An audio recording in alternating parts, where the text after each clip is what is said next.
कहानी तू और पांडा की दोस्ती। एक छोटे से जंगल में एक प्यारा सा खरगोश रहता था। उसका नाम था मीतू। मीतू बहुत ही खुशमिजाज और चंचल था। वह हमेशा नए दोस्त बनाने की कोशिश करता था। एक दिन मीतू जंगल के गहरे हिस्से में घूमते हुए एक नया दोस्त बनाने की तलाश में था। तभी उसे एक बड़ा सा सफेद और काला पांडा दिखाई दिया। पांडा अकेला बैठा था और बारी बारी से बांस के पेड़ को चबा रहा था।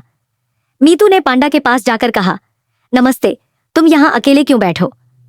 पांडा ने सिर उठाया और मुस्कुराते हुए कहा, नमस्ते, मैं अकेला नहीं हूं, बस थोड़ा शांति से बांस खा रहा था। तुम्हारा नाम क्या है?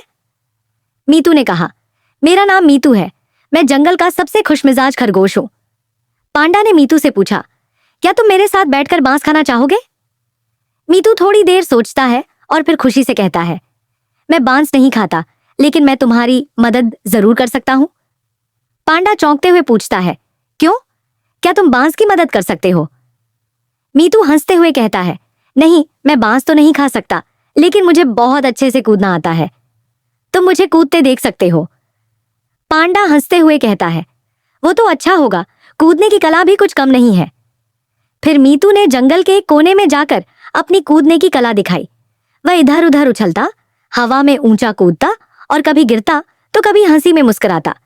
पांडा बहुत खुश हुआ और बोला, वाह, तुम तो बहुत अच्छा कूदते हो। मीतू ने कहा, तुम भी तो बांस बहुत अच्छे से खाते हो। और दोनों जोर से हंस पड़े। इस तरह मीतू और पांडा की दोस्ती गहरी हो गई।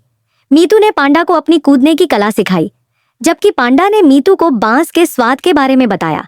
अब वे दोनों जंगल में साथ साथ खेलने और खुश रहने लगे।